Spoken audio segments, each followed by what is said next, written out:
Assalamualaikum warahmatullahi wabarakatuh. Saya Nur Natasha binti Saya Azra, C21A1920 ingin membentangkan satu tajuk iaitu Panggung Wayang Kulit. Untuk bahagian isi kandungan, kita akan mempelajari tentang pengenalan, sejarah asal-usul, simbolik mitos panggung wayang, reka bentuk yang digunakan, fungsi dan penggunaan produk, bahan dan proses pembuatan produk.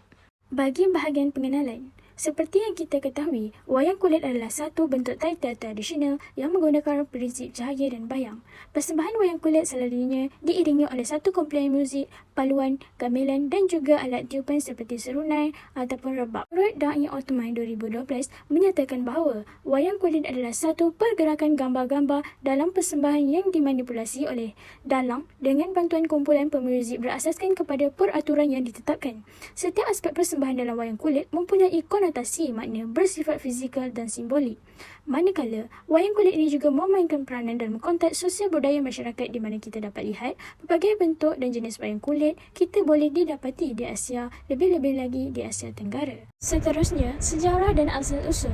Rata-rata mempercayai tradisi persembahan wayang kulit ini bermula sejak lebih 3000 tahun di Indonesia. Namun begitu, pendapat yang menyatakan bahawa di semenanjung Malaysia pula wayang kulit ini dianggarkan bermula sejak beberapa tahun lalu. Wayang kulit ini didapati mampu menggerakkan hati seseorang.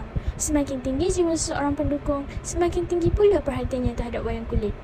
Di awal abad ke-9, wayang kulit Melayu yang berasaskan cerita Ramayana kerap dimainkan di Patani, Kelantan, Kedah dan Perak. Seterusnya, simbolik mitos panggung wayang. Dari aspek fizikal, seperti yang kita ketahui, panggung wayang ini dibina bertujuan untuk kemudahan penonton mengenal seni persembahan wayang kulit Kelantan dengan lebih dekat. Dari aspek kepercayaan, falsafah dan simbol tersirat dalam persembahan wayang kulit Kelantan memang tidak dapat dinafikan. Hal ini disebabkan persembahan ini mempunyai hubungan rapat dengan kepercayaan masyarakat tradisional terhadap makhluk dan semangat yang tidak dapat dilihat dengan mata kasar. Persembahan wayang kulit Kelantan mempunyai dua unsur yang penting iaitu unsur ritual dan unsur hiburan.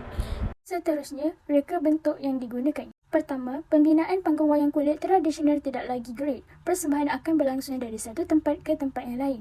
Oleh itu, pantang larang memberi salam tanda memohon izin daripada makhluk dan semangat yang ada di sekitar kawasan itu haruslah dilakukan. Menurut Daulah Baju Merah 2018, panggung tidak boleh dibina di kawasan seperti atas tanah yang menjadi laluan air atau paya, kawasan yang berlubang dan tunggul pokok dan berhampiran dengan telaga lama. Ketiga, menurut Sugu Ilham 1998, panggung yang dibina dalam Hamzah Awang mempunyai lubang yang diperbuat berbentuk seperti tingkap pada dinding kanan panggung. Sajian akan diletakkan berhampiran lubang tadi bertujuan mengeratkan antara dua alam nyata dan gaib secara mistik. Keempat, setiap pembinaan pada panggung wayang kulit Kelantan mempunyai simbolik tersendiri yang difahami oleh masyarakat Kelantan.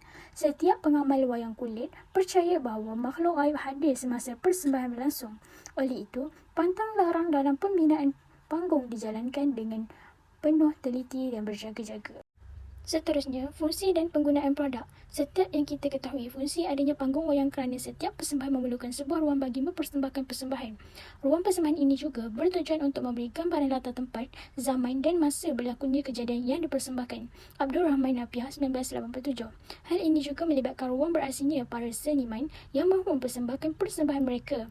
Dalam persembahan juga memerlukan ruang untuk beraksi. Ruang ini disebut pentas atau panggung persembahan. Panggung persembahan dalam persembahan wayang kulit Kelantan boleh dibahagikan kepada dua aspek iaitu panggung secara fizikal dan panggung secara simbolik. Yang sekali adalah bahan dan proses pembuatan. Seperti yang kita ketahui, panggung ini dibina daripada bahan-bahan seperti kayu, buluh, batang pinang dan batang nipong. Panggung ini dibina seperti pondok kecil yang berbumbung. Proses pembuatan panggung wayang ini juga memerlukan ukuran bagi setiap lebar, panjang dan juga tinggi. Alhamdulillah, itu sahaja pembentangan daripada saya. Sekian, terima kasih.